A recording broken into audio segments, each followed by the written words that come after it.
I'm Sharon. Welcome to my YouTube channel. Unless you're one of those fortunate few who have unlimited time, completely undisturbed, no other calls upon your time to pull you away from your practice, it's really important that you make what little time you have count. It's really important to be mindful of how you use your time when you're doing your practice so that you get the best out of that time. And I think the first important thing is to just be aware of what it is you want to achieve. There's nothing more depressing than giving a good hour sitting at your instrument and you come away and you just think, I'm no better forwards, I've not really achieved anything. And that's really, really easy to happen over and over again unless you're very mindful of how you are spending your time at your instrument. And the first thing to do is to decide exactly what it is you want to achieve. It may be that you're sitting at the piano just to play for pleasure, or whatever instrument it is you play, you're just going to sit down and enjoy playing. Other times you might be sitting down, I've got some work to do and I'm going to get some work done. Both are valid points. Of course, there's no point in learning to play an instrument to then just never play for pleasure. My nan always used to say, all work and no play makes Jack a very dull boy. And we certainly don't want that. We play music because we love it. And if we lose that love and we never play for pleasure, there's not really a great deal of point in playing all the time. Alternatively, if you're going to sit down and do some work, if you only ever play for pleasure, you're not going to progress your skills, and then you're not going to be able to have an increased repertoire that you can then fall back on for fun. And so if you're going to get some work done, you need to decide what exactly is it that you need to achieve. And this is where we can easily just let time slip away without even understanding how we've not progressed. And so it's really important that you don't just keep rehashing the same mistakes, practicing the same mistakes in. And so a practice sort of responsibility mindset is so very important.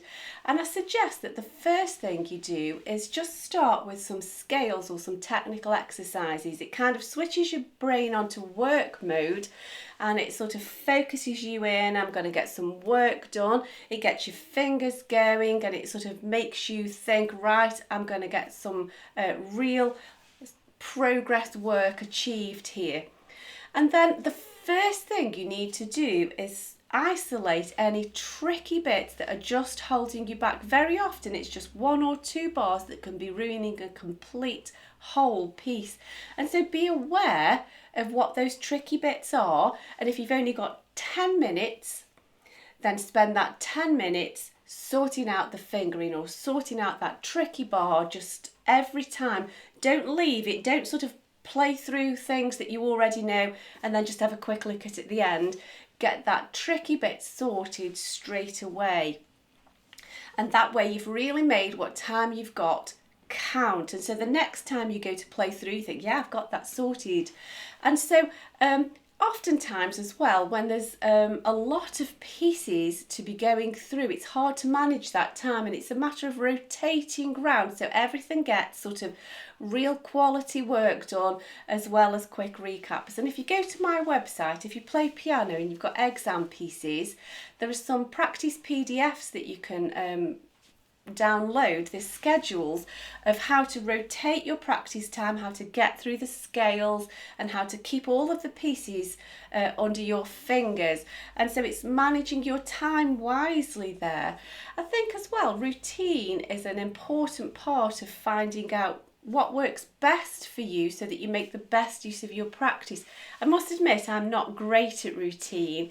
Ordinarily, for the most part, I prefer to practice in an evening, late at night actually, sometimes shockingly late at night, but I feel like free of the day's cares and my mind's free to focus on other things, and then I just feel like I'm undisturbed and I could just give some quality time and attention to playing.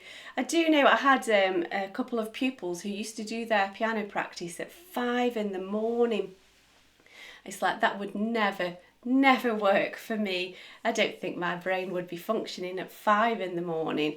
However, maybe 1 in the morning before I've gone to bed would just work fine for me. So it's knowing who you are and understanding what works best for you.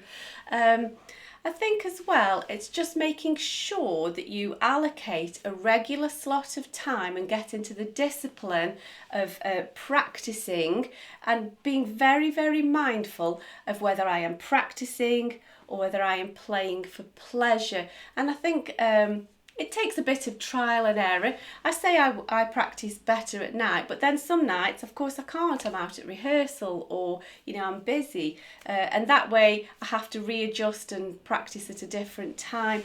And I think it's really important to understand and be aware and take responsibility for that time, so that if you've only got limited time, you've really made it count. Do be very, very careful not to just rehash through, keep playing the same things over and over again, and then you wonder why you're not progressing.